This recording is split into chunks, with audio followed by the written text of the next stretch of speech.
എന്നിടത്ത് ഇല്ല എന്നും വേണ്ട എന്നിടത്ത് വേണ്ട എന്നും തന്നെ പറയുക. എന്ത് വിചാരിക്കുമെന്ന് കരുതി പറയാതിരുന്നാൽ ചിലർ നമ്മുടെ മൗനത്തിന് വില നിശ്ചയിക്കും. ആ വില ചിലപ്പോൾ നമ്മുടെ ജീവനും ജീവിതവുമായിരിക്കാം. അവസരം, ആവശ്യകത, കഴിവ്, സമയം ഇവ കൂടെയുള്ളപ്പോൾ പ്രവർത്തിക്കുക. ഒരു നിമിഷം പോലും വൈകരുത്. നഷ്ടമായവ തിരിച്ചു കിട്ടില്ല. പ്രതീക്ഷിക്കുന്നതെല്ലാം സംഭവിക്കണമെന്നില്ല. എങ്കിലും നല്ലത് ചെയ്യുക, നന്മയിൽ ജീവിക്കുക. അപ്പോൾ ജീവിതം മനോഹരമാകും. നിരന്തര പരിശീലനമാണ് എല്ലാ വിജയത്തിൻ്റെയും അടിസ്ഥാനം. ഓരോ പ്രവൃത്തിയും നാളെയൊന്നുമില്ലാത്ത പോലെ ചെയ്തുകൊണ്ടിരിക്കുക. നിന്റെ സാഹചര്യം മറ്റുള്ളവർക്കൊരു തമാശയായിരിക്കും. അവരിൽ ആ സാഹചര്യം എത്തുന്നത് വരെ മുറിവുണങ്ങാത്ത ഹൃദയത്തിന് പുതിയ വേദനകൾ ഭാരമാവില്ല. മഹാനെ പോലെ ജീവിക്കേണ്ടതില്ല. മനസാക്ഷിക്ക് അനുസരിച്ച് ജീവിക്കുക. അഭിനന്ദിക്കുന്നവരുടെ മനസ്സ് ഏറ്റവും സത്യസന്ധവും വിശാലവുമാണ്. എന്നാൽ സുഹൃത്തിന്റെ വിജയത്തിൽ അസ്വസ്ഥനാകുന്നവൻ സ്വാർത്ഥനും അസൂയാലുവുമാണ്. രൂപം കൊണ്ട് ആരെയും വിലയിരുത്താനാകില്ല. ആരുടെയും സഹായമില്ലാത്തപ്പോൾ അകറ്റി നിർത്തിയവരായിരിക്കാം ചിലപ്പോൾ അപ്രതീക്ഷിത സഹായവുമായി വരുന്നത്. മറ്റുള്ളവരുടെ പ്രശംസ മാത്രം ആഗ്രഹിച്ചൊന്നും ചെയ്യരുത്. നമ്മൾക്ക് പ്രശംസ ലഭിക്കുന്നത് പ്രചോദനം നൽകുന്ന കാര്യം തന്നെയാണ്. ആരും നമ്മളെ പ്രശംസിച്ചില്ലെങ്കിലും ഒരിക്കലും സങ്കടപ്പെടരുത്.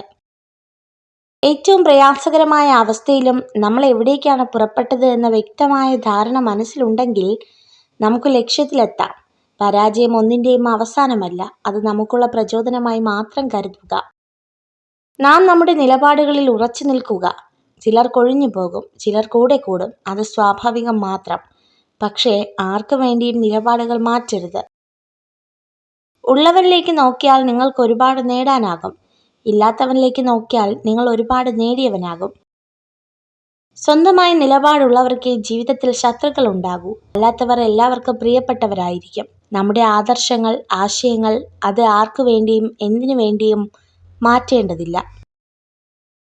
ലക്ഷ്യങ്ങൾക്ക് വേണ്ടിയുള്ള സ്നേഹം ഒന്നെങ്കിൽ അത് നേടിയെടുക്കുന്നത് വരെയോ അല്ലെങ്കിൽ അത് നേടിയെടുക്കാൻ കഴിയില്ലെന്ന് അറിയുന്നത് വരെ ഉണ്ടാകൂ. അതായത് ആ ലക്ഷ്യം നേടിയാലും നഷ്ടപ്പെടുത്തിയാലും അവസാനം സ്നേഹമുണ്ടാകില്ല. നിങ്ങൾ ആഗ്രഹിക്കുന്ന സ്ത്രീക്ക് നിങ്ങളോട് ഇഷ്ടമുണ്ടോ എന്ന് അറിയുവാൻ അവരുമായി ആത്മബന്ധം പുലർത്തുക.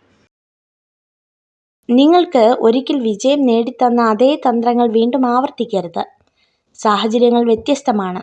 കൃത്യമായ വിലയിരുത്തലുകളില്ലാത്ത വിജയം അസാധ്യമല്ല. നിങ്ങൾ ഈ വീഡിയോ കണ്ടതിന് നന്ദി. ഇതുപോലുള്ള കൂടുതൽ വീഡിയോകൾക്കായി ചാനൽ സബ്സ്ക്രൈബ് ചെയ്യൂ.